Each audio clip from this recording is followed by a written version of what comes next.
everybody is missing something in life. I felt prisoner to my own success. Change is hard. Change is hard. I get it.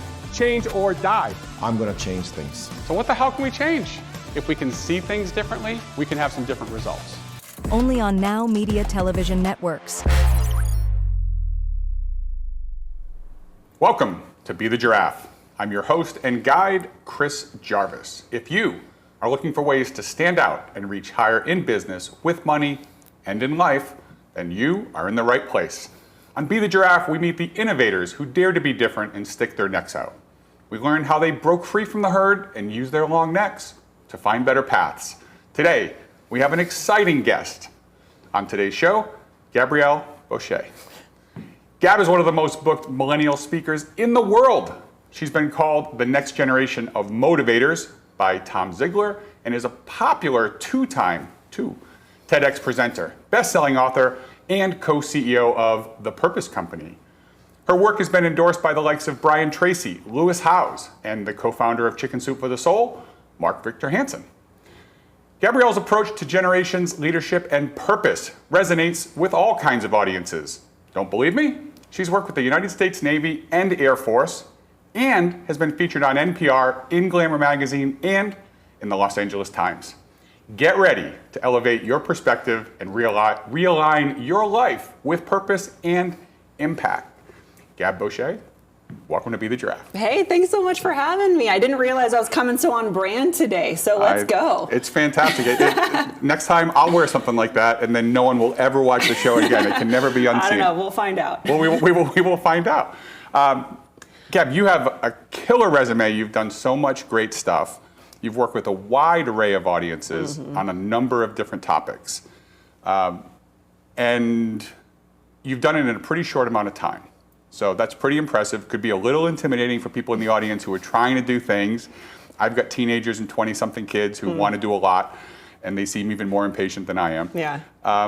You got here, it was a bit of a crooked path. It wasn't exactly, It wasn't fast and it wasn't easy. Yeah. So for all the people who are watching who want to have the kind of success and reach the kind of people and live with purpose, which we're going to talk about a lot, tell us a little bit about how this started. Yeah. Because I think that would resonate with the audience and people who are struggling to find their why. Yeah. Well, I think the biggest thing for me when I first started is I'm really competitive. And so if you dare me, if you challenge me, if you're whatever, I'm going to do it. So I remember I was 17 years old and I was hanging out with my mom and some of her friends. And one of her friends had recently written a book and I was 17. And I said, that's amazing. You've written a book. That would be so cool if I could do that one day. And he said, the best advice I've ever heard, which is a book is the best business card you can ever give someone. So at 17 years old, I was like, I should probably get business cards. I'm going to be out of the house here pretty soon. And so I wrote my first book.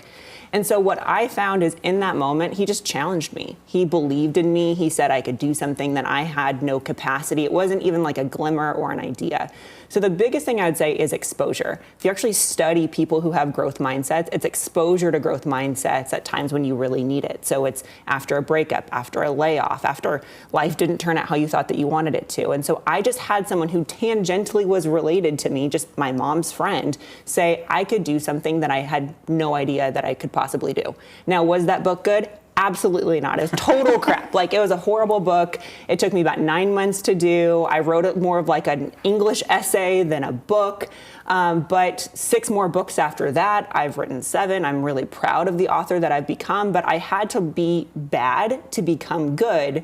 And I had to become good to become okay. And I'm still working on that excellence factor, right? We're always kind of pushing that. So that's the big thing is I think exposure is getting in the room. And so I did that at an early age. I was curious. I was probably a little annoying. I'm the youngest of the family. And so my mom would have friends over and she'd go to business conferences and I'd say, can I go?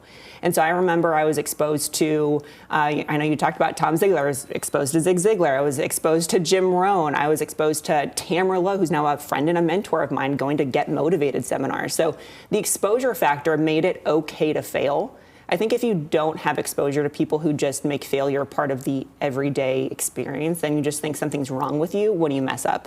versus because I was exposed to it, it just became another part of the story. So it drives my husband crazy now, but whenever something bad happens, a car will break down, something will happen, at the house or whatever, and I say, it's another chapter in the book. Because I now know that it's the flavor and the experience of failing that actually makes life more interesting. It's not just the peaks, it's how did I actually get there? So I wrote my first book at 17, and I was like, that's it, I've done it, I've made it, right? I figured that's what I want to do with the rest of my life. I want to become a professional author and a speaker. And again, I didn't know, Chris, that was a job description. I didn't know you could actually get paid for that. And so I started down that journey. I was not very good. I had a speech impediment. I was terrified to get on stage. I had to go to speech therapy. I mean, I was not good. So for someone who wanted to become a professional speaker, who ironically is called Gabby, I really had a tough road ahead, but I just kept showing up. I kept doing it bad. I kept doing it nervous. I kept practicing. And I think that kind of repetition really early on in my life, that it just became a part of this is what I do, is I just try and I fail, gave me a lot of permission just to keep stumbling forward. So I want to unpack that a little bit, because you did 2 TED Talks, so you're outdoing me again. You did the 2, I did 1. Mine was called Surviving Ain't Thriving. And it's the idea that people are so afraid of making mistakes.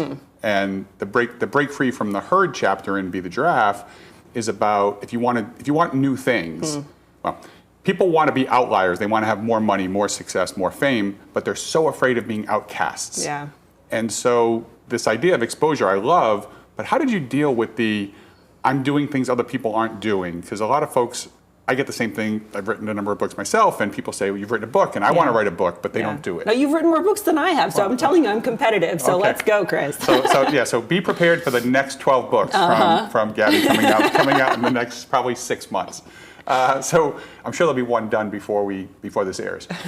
So we'll see. But that whole exposure thing of when you decided to do something different, the whole survival, the group mentality of being with the herd to protect yourself. When you leave, the herd doesn't like it. Yeah. So did you go through some of that when you started to have different views and different ideas and different goals?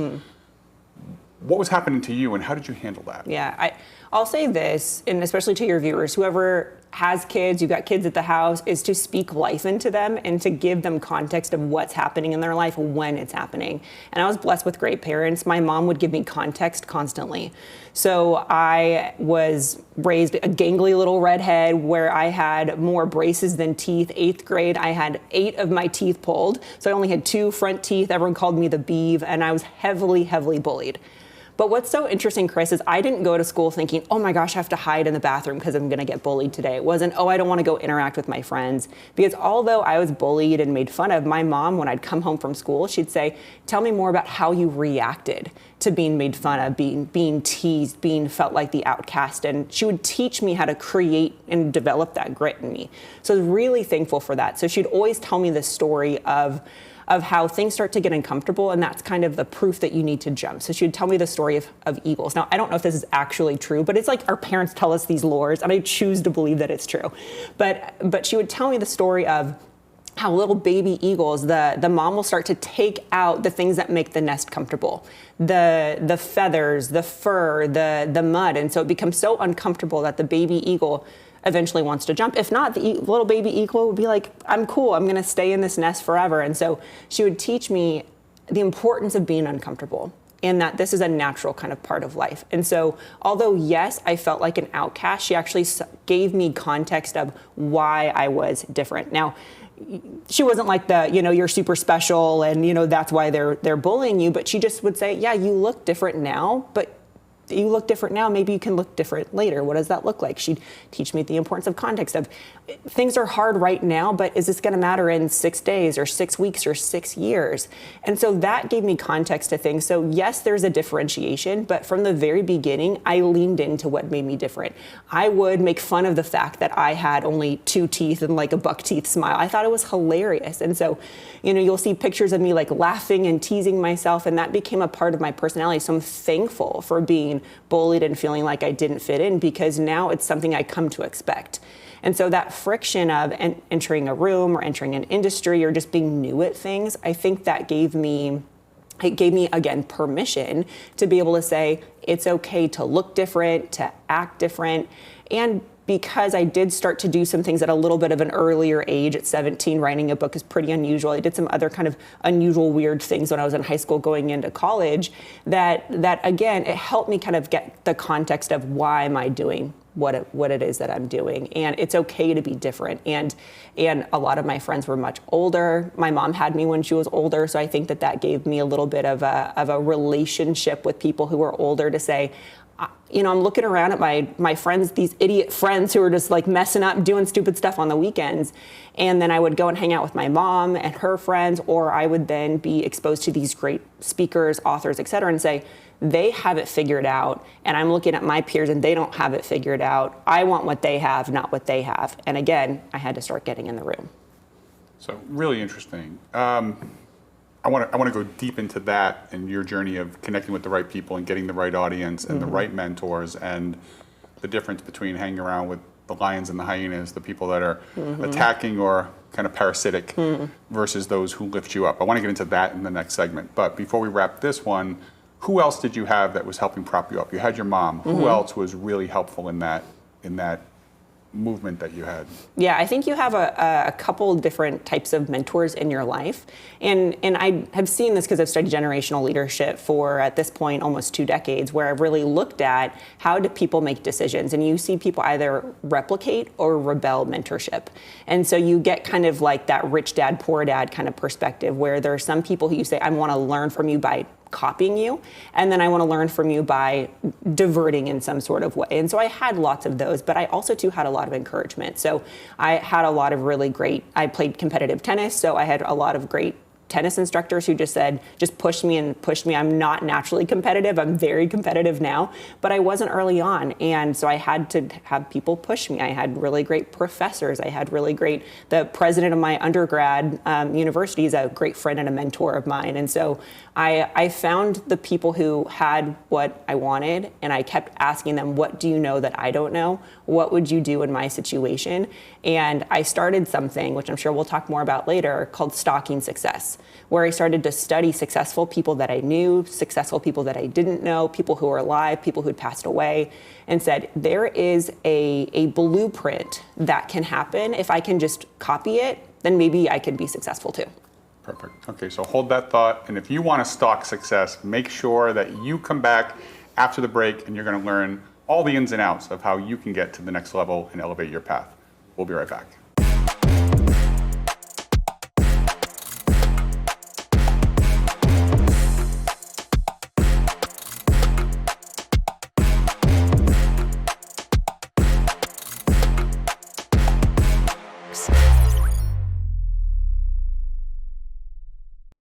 We just got off set with Gab Bosche here on Be the Giraffe. We are so excited to teach you how to elevate your business and your life with purpose. That's right. She's going to teach you all about it. You cannot miss it.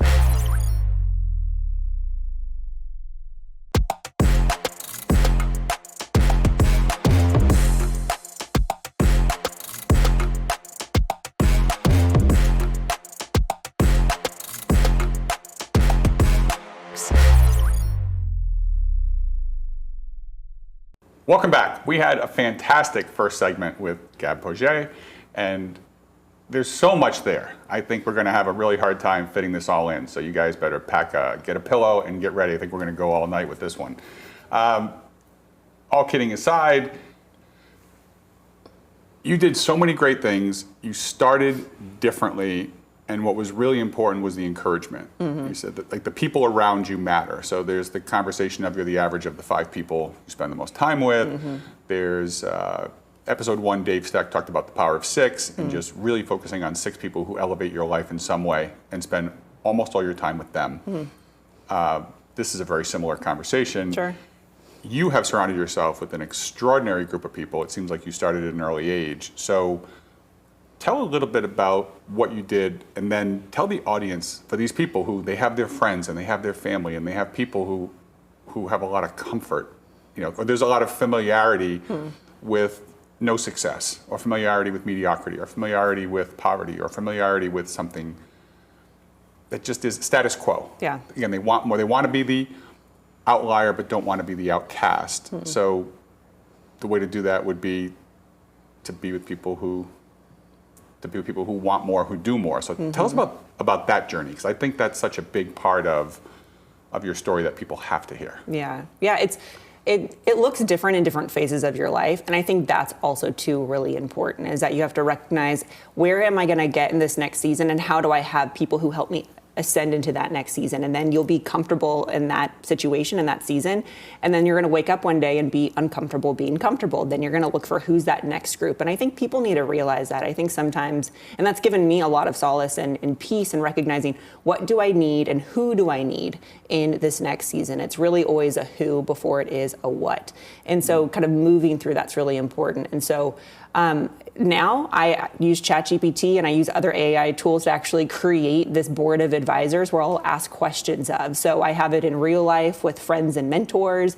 I have it through study of people talking more about kind of my system for stalking success. But I also, too, in a very practical way, use AI to do it. And so my husband and I both individually have our board of advisors through chat, where we have 5 to 6 people we'll run ideas through. So we've trained our chat to be able to talk back to us to say, that's a good idea. Here's what this person would do. Here's the direction that they've taken.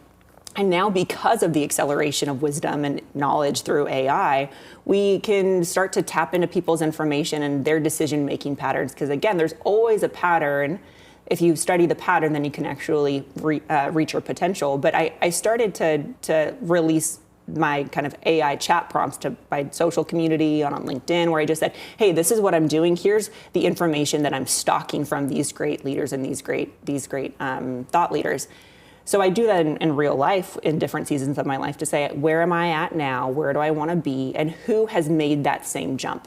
And so typically how I'll do it is I'll pick one person per month and I will stalk them. I will read their books. If they've written books, I'll read their biographies. If there are biographies or autobiographies. But here's the thing that I do that's really unique, and I think most people don't do, is I watch someone who's on like a press tour or podcast tour, and I'll listen to the stories that they say over and over and over again.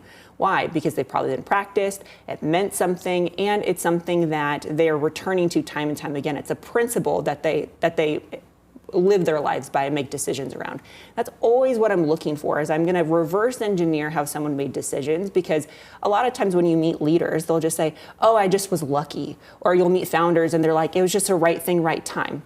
It really wasn't. There were multiple things that were happening at the same time. And so I'm a really big believer of, if I can pull back kind of what happened to find out what are the core principles, so that way I can accelerate my success, then I'm going to spend more of my time doing the things that I'm called to do, helping the people I'm called to help, and less time making those mistakes. So in tennis, and just like in many other sports, there's forced and there's unforced errors. I'm always looking for what is the difference between the two. I want to make sure I'm not making mistakes that could be avoided. And so that's where I spend my time studying what are the mistakes I can avoid, because mistakes are unavoidable. But I want to make sure that it was because it was something I didn't see coming, not because it's something that I could have said, yeah, just a little bit more study, a little bit more interview, a little bit more stalking would have solved all of this. There's 2 different audiences I find. It's not quite a bimodal distribution, but it seems that way. There's young people who are into social media. It's their thing. They live on their phone. It's never out of their hand, except maybe in the shower.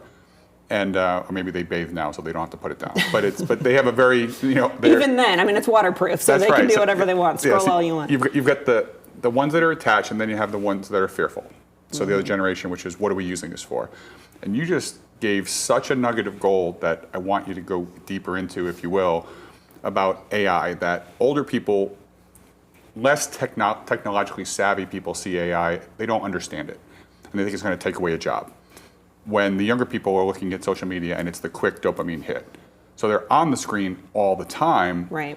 But they're not doing what you're doing. I mean, you're training and you're studying. My dad was a professional athlete a long, long time ago, and he talked about, you have to practice a lot before you play. And I remember the first game he pitched for the Boston Red Sox, he said, I won the game because I had already pitched that game 100 times. Like, I had been through that in my head so many times that literally when I got on the mound, there was nothing unfamiliar. Right. at all about the experience because I had already thrown that game. Pitch after pitch after pitch after pitch scenario. He played them all through, knew what he would do, and it just felt like he was doing the same thing. Right. And so this whole stalking thing of not just being on technology, but going deeper with technology, studying these people, training the AI bot with the material that you get so that you can create the virtual whomever. Right. Like the virtual Steve Jobs, the virtual whoever it is you're looking at, Zig Ziglar, that you've created that and then asked that person for advice on what advice they would give you given your stuff versus just watching college rush videos. Yeah. Right? So like tell this group how to use that. Like how do you do that? I think that's brilliant. The digging deep and then how do you apply that without having to have access to these people who are not always accessible. Yeah, if you want to learn a lot about your partner or your friends, switch phones and look at the Discover page on your Instagram or on your TikTok. It says a whole lot about who that person is. And so sometimes I'll do an audit and say, where am I spending my time? Because what goes in comes out. And so, yes, we have access to incredible entertainment and engagement and community and all of that, but what are you actually using this device for? And so for me, I wanted to be constantly learning. Jim Rohn used to talk about turn your car into a university classroom. And that was back when it was tapes, then it was CDs, and now it can be this, this interactive experience that you can now have if you train your chatbot. So typically I'll take content from an individual. So right now I'm studying Brian Chesky, co-founder of Airbnb. I'm loving how his brain works. I'm loving how he solves problems. And so pretty much every morning I'm listening to interviews by Brian Chesky, but I'll do it really with anyone. I'll do it with Steve Jobs. I love Arnold Schwarzenegger, and so I'll watch Arnold Schwarzenegger interviews. So I'll pick a person per month, and so I'll listen to their content. So I'll listen to it, then I'll train my chatbot. So maybe I'll upload a transcript of an interview that they did when they were doing an interview at Stanford Business School, for example, walking through how they made tough decisions. Maybe then I'll look at some interviews that they've done, or maybe some releases of maybe they do their biannual report, or they've done any sort of like published content. And then I'm going to train my chatbot that way and say, I want you to act as if you are Brian Chesky. I'm going to train you. Here's how he's made decisions. And then I'm going to have it repeat back. So whenever you're using an AI tool, you can't just upload a bunch of information and then walk away. You have to test it. You have to train it just like anything else. And like a teenager. Like, yes. I was going to say like what a dog. What did you hear? Same thing for all the parents. Like it's the very same similar. Thing. Yeah. So I'm training it. Does this work? Does this work? And then I'm going to give it some sample scenarios and make sure, is it actually thinking the way that I want Brian Chesky to work? Now, is my AI bot the same thing as Brian? Absolutely not. But is it going to help me think more like him than not? Absolutely. And so it's giving me a 3D experience versus just watching something in 2D that I can now start to think the way that someone else thinks. And that's really what mentorship is I'm going to try on your brain to think how you think. And some things I'm going to take and some things I'm going to toss. One of my mentors used to say, advice is like hats. Take the hat. If it looks good, keep it. If not, walk away. And I think that's really important when you're looking at your mentorship lineage, those people who are speaking into you, who mentored them, because they can only give what was put into them. And what is it that you're wanting to get out of that relationship? Because early on in mentors, I just would go and say, Chris, what do you know that I need to know? And you're like, pick a topic, right? Parenting, finance, business, whatever that looks like. And so knowing what you want to get out of a mentoring relationship is really important, just like asking a good prompt for an AI conversation, a chatbot conversation with a ChatGPT. Everything comes down to the prompt. And so that's what I had to learn early on is what questions am I asking so that way I'm getting the answer that I actually need. That's a really important, another interesting nugget that it's not about the answers, it's the questions. Mm-hmm. Right? It's asking good questions is way better than having quick, clever answers. Yes. And so give us a quick, clever answer on that will make people question what they're going to do next in their life. So a question to find out what? Yes, something, well, I think in the next couple minutes, we're going to go to break, but I want to get into some of your business stuff, but a thought for them to ponder at the break about their own life, something to ask themselves, or a thought, something that will cause people to think, I really need to, other than looking at their Discovery page and figuring out what they need to change, what's a good piece of advice on in their own life with the what am I going to do next, how am I going to do it, what's maybe even a little preview into your assessment, which we are going to talk about later. Yeah, so I love to ask people 4 questions to help them find their purpose. I'm going to give you one, which is how can I help other people overcome what I've overcome? So your story is your authority. If you're trying to figure out what to do next, what have you overcome? Because you now have insight, wisdom, experience, whether you realize it or not. You did something to get to the other side of it. You now have authority in that thing. So what is it that you've overcome, whether it's financial, personal, spiritual, something in relationship to your business? You have something you've overcome. I believe you then have the responsibility to then help other people overcome it. I love it. When we come back from the break, we're going to talk about a little bit about what you did, what you went through, how it held you back, and now it's actually going to become your superpower. So don't miss it.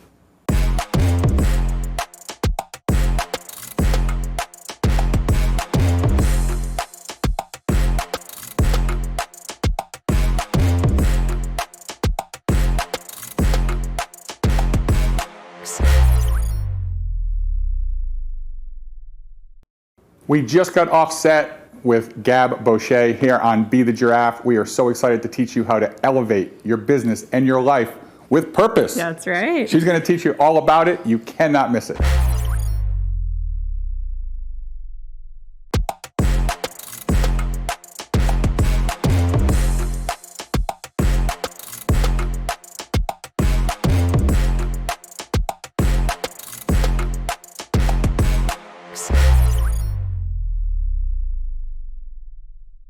Welcome back. We are taking your life on safari with Gab Bosche. Not just the dress, the content. The content is We're working. on brand today. We're on brand. I really appreciate it. It's amazing when people get the memo. And so you left the last segment. You talked about the cool things you're doing with AI. You talked about the fantastic stuff with mentors. You talked about getting more out of life. And then you teased the last segment with, you said there's four questions. You gave us the first one. So repeat the first, and then let's go through the 4 questions. So these are 4 questions for people to ask themselves, honestly. Yes. That's the key. Or dishonestly if you want to live dishonestly. But questions to ask yourself that will help you find your path on purpose. Because in this segment, I want to get into business and how people figure out how to align their purpose, their passion with their profit and find a way to make money and actually love what they do so that they're not so miserable. So give us the as many of the 4 questions you can get through in this segment, and we'll keep going. Yeah, I'll hit all 4, and then you can kind of pick which ones you kind of want to talk a little bit more about. Okay. And that's if we're having a coffee, if I'm meeting with people. I will usually just text this to people if they're like, hey, my kid's trying to figure out what to do next, or I don't know what to do next. Usually people are asking questions around purpose when they're looking for clarity and making a good decision. So these questions can help you determine what's next for me. So the first one I already mentioned, which is what have I overcome that I can help others overcome? Second question is what's been my most fulfilled day at work?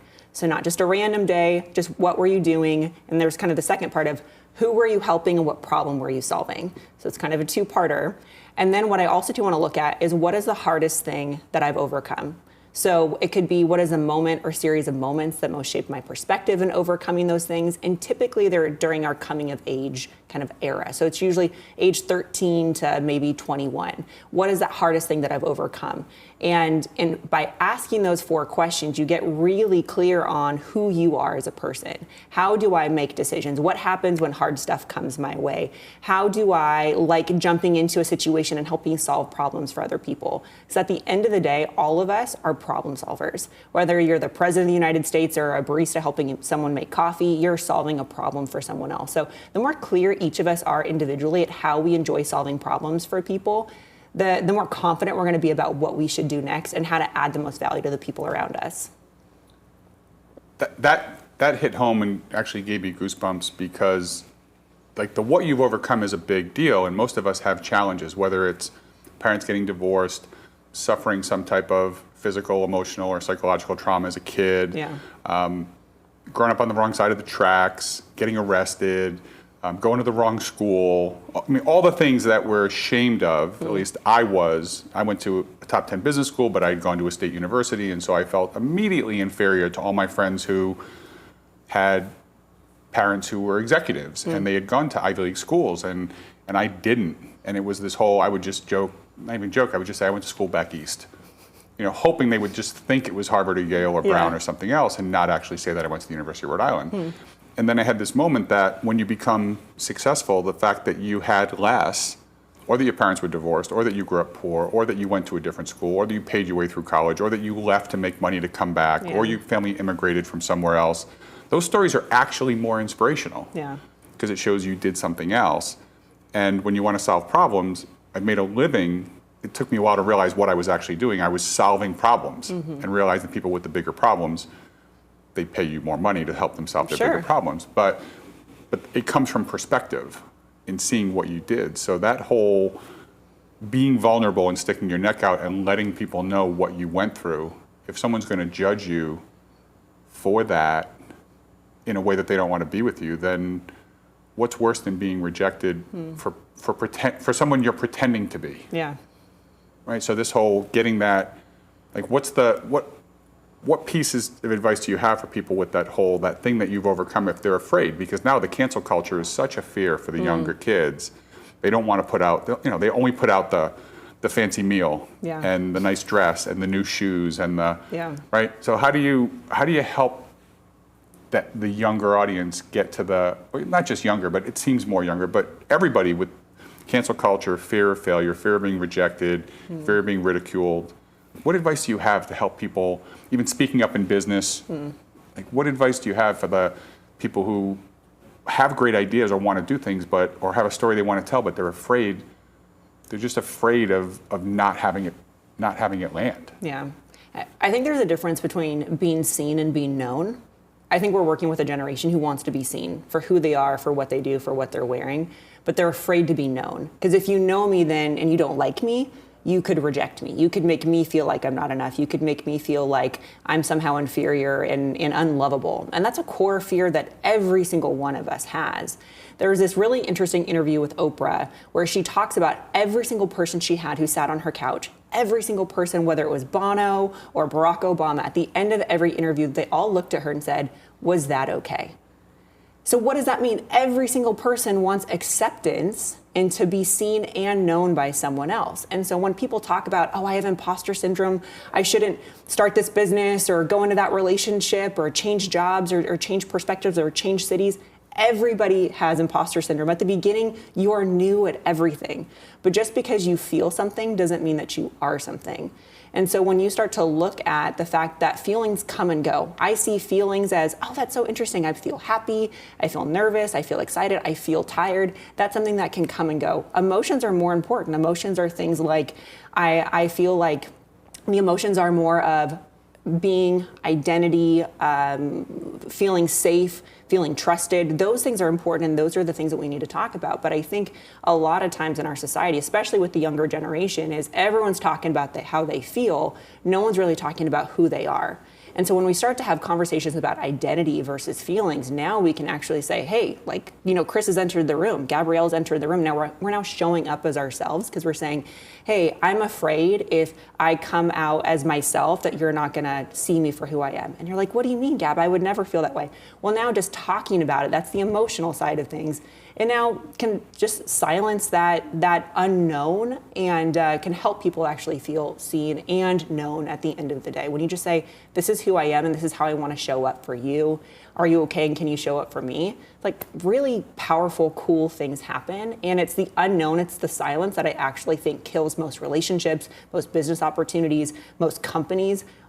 They all fail because we're not talking about the things that need to be talked about. I saw Malcolm Gladwell speak here in Dallas when he had his book, Talking to Strangers. And he said most of the problems in America are not, he happened to be studying America, it could have been more universal, but he said most problems are not disagreements, they're misunderstandings. And if you could take that minute to get inside somebody's head and ask them the questions and just create context. Like, creating that context is so important. to create that context at work or with friends, for the people who want to be known and they're going to get past the superficial being seen, what are some things they can do? Some tips, some questions, some comments, some actions, some pointers you can give for people to move the conversation, the dialogue, the interaction toward openness? Yeah. Whether it's in a business context or in a less business, just personal context. What can people do for that? Yeah, well, I'll say this for context is that, and it's probably not very popular, but when someone acts a certain way, believe them. And so oftentimes we assume, oh, well, they said that they were a certain way, but then they act differently, whether in relationships, business, et cetera. And so we all kind of know that intrinsically. The same thing is true for us. And so especially if we're shifting, maybe we're saying, hey, I don't want to be a person who sleeps in all the time, or I don't want to be someone who's lazy or eats a certain way. We're making an identity shift, but it takes some time for the rest of our body, the rest of our being to catch up with the decision that we've made. The same thing is true with the people in our lives. And so if you're wanting to make that shift and be known, number one, be patient, because they don't know that you've made this decision, or they may not believe the decision that you've made. And that's okay. So many people that I work with say, yeah, but the people in my life, my partner, my friends, my family, they don't see me for who I want to be. I feel called to be the speaker, author, consultant, whatever, but they don't see me as that. There's this ancient principle that says a prophet is hated in their own hometown. And it's true, I'm sure you felt that way, I felt that way. And so if you're looking for acceptance from the people who you think that know you the most, you're never gonna get it. And that's not bad, that's not hurtful, that's not wrong. That's just the way things are. And so if you can say, hey, how do I let them believe me over time? They just haven't seen me as this new person yet. They have to wait for that metamorphosis. It's like losing weight over a long period of time. You kind of wake up one day and say, oh, I look better, I feel stronger, but you're slowly changing over time, and that's okay. So be patient. The second thing is if they don't see you and they don't want to meet you where you're at, that's find a new opportunity, find a new community, find new friends. And that's kind of the hard truth that I think a lot of people, I think, need to be told is who is it that you need in this season? And you might return to those friends later. I've certainly had those experiences, coming back to those friends and revisiting them later. But who do you need right now? And be intentional about building that tribe. Really interesting. The being seen versus known. And then when you want, if I'm hearing this right, the idea that you can't just, I work with a lot of high net worth families, and the parents will always look at the children a certain way. Like once you've changed someone's diaper, it's not that you always think of them as that, but you watch somebody grow up, it's hard to let go of those opportunities. The same reason why in business, somebody's not going to walk into your office and give you a 40% raise. Right? You might get 6, you might get 10, but you're not going to get 40. But if you change companies, it gives you a chance. Sure. And so because a new company says, oh, I can see you for who you are because I only know the person that I'm interviewing today and the way you're answering questions, I can see how you'd fit this role, and I'm going to judge you by the value that you provide, not by what's the incremental shift in the existing situation. So I think what I want to get into a little bit is how you help people in companies in the next segment, how you help people change, make that transformation into somebody else by maybe going away and coming back, kind of the prophet coming home thing, because I know you've done that, we talked about that, I've done that. So after the break, we're going to talk about how you take your purpose, elevate that, and then bring it to yourself, your business, and the people around you. So don't miss it. We'll be back with Gab Bosche after the break.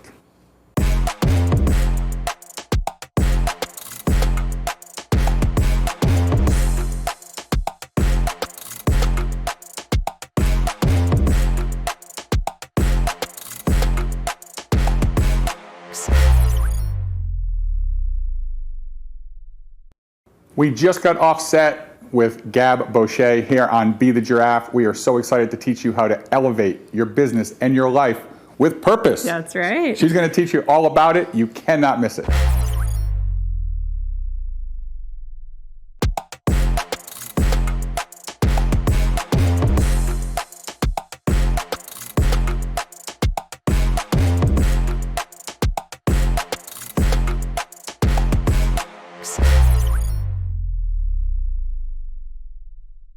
Welcome back. My guest today is Gab Bosche. We have had 3 great segments, and now we're coming up to the 4th. You do not want to miss this one. So you talked about great success, how we get there, being seen and being known, and some of the challenges people have with social media and the speed and the fear of rejection, and then people wanting more out of life but being afraid. I know that for me, I felt like I didn't fit in. I talked about that a little bit in the last segment. And there's some imposter syndrome, some self-esteem, some self-hatred at times, all of those things. Yeah. But I would take these personality tests. I would take Myers-Briggs, and I would take DISC, and I would take all of the Colby, try to find something to help me understand who I was, because I felt like I didn't fit in. Yeah. And that was a way to say, oh, if this person can describe me, then whatever they think I should do, maybe that's the path. It'll give me some clues. And you work with corporations, you work with individuals, you coach people, organizations, teams.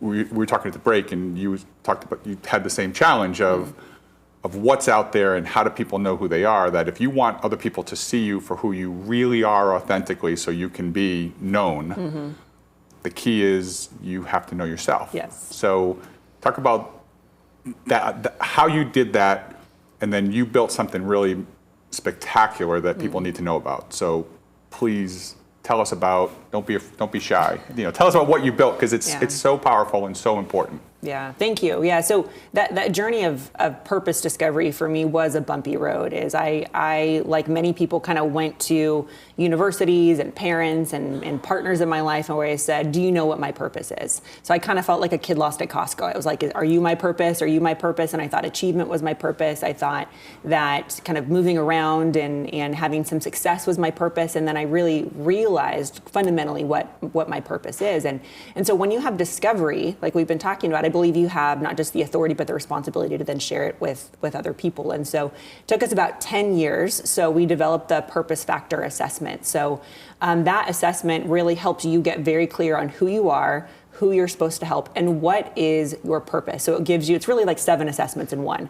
It gives you a purpose factor statement. It gives you a fulfillment factor statement, so how to actually experience fulfillment on demand.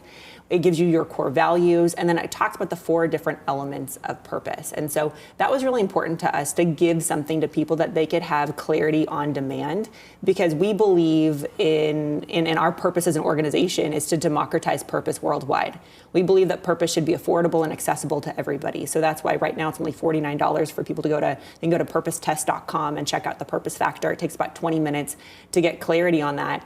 But that journey for me developing an assessment like we've been able to develop and take about 10 years, really, it started off where we did over 1,000 individual origin story interviews, talking to people about what they were most afraid of, what most shaped their perspective, what was the hardest moment or the hardest day in their life. And when you do about 1,000 of those interviews, it changes you. You don't walk away the same person. And what you realize is every single person has a fear of rejection.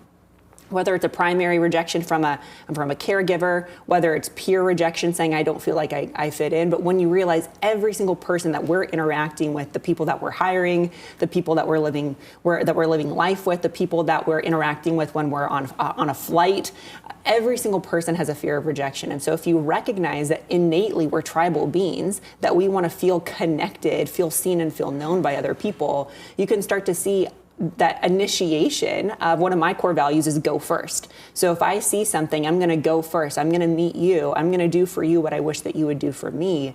And so create some of that initiation for folks. And so clarity is really important. And so like any assessment, it's a mirror. It's going to tell you who you are. It's going to tell you interesting things about you. It's going to tell you elements and affirmations where many people will write us back after reading the 42-page report with tears in their eyes saying, I've never felt so seen. So that's the mirror component. But there's also the toolbox component of what do you do next. I just got a note from a professor actually who has all of his students in the PhD program take the purpose factor assessment. And his student wrote to him and he sent it to me saying, oh my gosh, I now know what it is that I'm actually doing this doctoral program for. I now know who it is I'm supposed to help. And I'm sitting here shaking. He was writing, he's like, I'm shaking because I've never had more clarity. And that's really what we're on a mission to do, is give people the gift of clarity, because when you have clarity, you can make better decisions. All of personal development is about making better decisions. So if you have more data, you can make better decisions. And that really comes down to how to make sure that you're making the best decision for you. And that always starts with purpose. This is so important For 8 years, I've been starting every keynote with an assessment. It hasn't been yours, and I think it may have to be. But the purpose for the assessment, you said you need to have data. I think it's not just having data, it's having the right data, because there's an infinite amount of data that's out there. And so now you need people to curate data. And I think one of the dangers of social media is that you see something and say, oh, I could do that, or I want to do that. Yeah. Or you go to a conference, and the reason why I would give an assessment at a conference, and this is so important to know your purpose factor, because you could watch any speaker, you could watch this interview, and if you rewatch this, which I beg you to do, rewatch it after you take the purpose factor. And then don't just ask yourself, is what Gab's telling me, could I do what she's doing? Does this make sense? The question should be, when you watch a speaker, is this person giving me information that will help me live my purpose or do the things that I want to do that will help me be fulfilled, help me solve problems, help me be known, not just seen. Yeah. And so there has to be that context of what's the driver? Do you have a North Star? If we mix metaphors, just what is that? So when you know what the purpose is, then the decision becomes easy. Yes. When you know what you're trying to do, and having gone through this thing for me, it's oldest kid, parents were divorced. Like, why do I even have this show? This hasn't been shared. My parents were divorced. I was the oldest. The two people who loved me the most and would die for me didn't like each other. And that just didn't work for me. And so I have this joy to connect people. Yes. And whether it's the audience and you and your message, whatever it is, I like to connect people. But I was the oldest kid, so I always had to do the money conversation. Ask your dad for money for this, do this. And then I'd be with my hero for the weekend. And the whole weekend I'd stress about having to ask him for money. And so what I do now is I help connect people with their business growth, companies together, families with multi-generational wealth. I do it by eliminating the hurdle of money. Yeah. So for me, if I can connect people and eliminate pain of money, that feeds my soul. Yes. I know that I'm exactly where I am if I can bring people together. Yeah. And it just changes everything. It's literally like you were looking at life through a dirty windshield, and somebody just cleaned it. And you're like, oh, that's what the road looks like. Yes. I mean, it is life-changing. So I would implore you to please take the purpose factor and figure out what yours is, so then life becomes so much easier. Yes. Right? Is that? It really does. And what I love about your story is finding that moment. So that's part of your origin story, right? Is seeing these two people who you love so much don't like each other, and then you realized, oh my gosh, I want to be for other people what I wish that they could be for me. Now, oftentimes with a victim mindset, we can say, well, this is what they should have, and you know, my therapist says that I should blame my parents. It's all their fault, but realize it's a gift. And so what we talk a lot about weaponizing gratitude in our community of how do you become thankful for the hard things that you've had to overcome? Because I remember early on, I would really want mentors or friends or investors to come alongside, because business is hard, and I wanted kind of this fairy godmother to come in and tell me how to do things or what to do. And I realize now that I needed to fight through it myself. I needed to create that muscle strength so that way I could then be that for other people. And so if you're in that hard moment, don't wish to get out of it. Wish to become stronger, so that way you can go through it yourself. So that way you can then turn around and be for other people, because your story, again, creates that authority that you can then create connections for other people that they didn't have themselves. And now you're on a mission. Now you know why you're doing what you're doing. And purpose isn't just a question of why, it's a question of who. Who are you most called to help? And so when you get clear on who your who is, everything else becomes clearer. Things become easier. Your path becomes more straight, because you now know this is who it is that I'm called to help. And usually it's people like us that were 5 years ago or maybe 5 steps ago, because we know the challenge that they're going through. We can relate, we can empathize, and we know what they need to be prepared for. So for companies who are thinking about, you've worked with a lot of big companies, and for companies who generally stay away from something that might be seen as more woo-woo, or something that's about development of the individual, because they're afraid there's so much turnover and good people are hard to keep.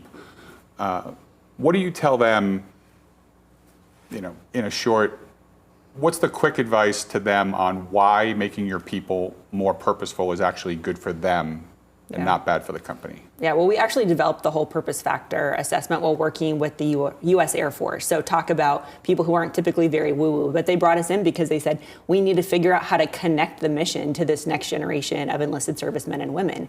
And so when we determine that purpose personalizes the mission, it gives you individual clarity to connect to the larger mission that we're going after together as a team. Everything else shifts. And so the big question for organizations and for leaders really is, do we want to have people who are individually empowered coming together to build something stronger together? Because some companies will say, well, what if my people find their purpose and then they leave? The truth is, we believe that purpose is vocation agnostic. You're not more in your purpose if you have a particular job or you're in a particular zip code. If your kids are at home, if your kids are away, you don't have more or less of a purpose. Who you serve with that purpose can shift. And so our goal is to empower people with clarity right now to be able to find fulfillment on demand so that they can serve the people they're called to serve. That's fantastic. More than 90% of the people who watch this show, of the 34 million homes that get this show, more than 90% identify as having a business owner in the home or somebody who plans to start a business. So this is so important with what this does, and you've done this for businesses of all kinds of sizes. Would you be willing to come back for another episode to talk about the purpose factor and how it works in an organization to help them get to a higher level? Yes, I would absolutely love to. I feel like we have to. This is too good. Well, now we have to. So we went through this. Please watch the episode again and come back next week to watch Gab teach us how we use purpose in our business to get our people to be more productive, happier, stick with us longer, so that we can elevate our perspective and see a better path for our business, for our employees, for our investors, for our families, and most importantly, for ourselves. We'll see you next week with Gab Bosche on Be the Giraffe.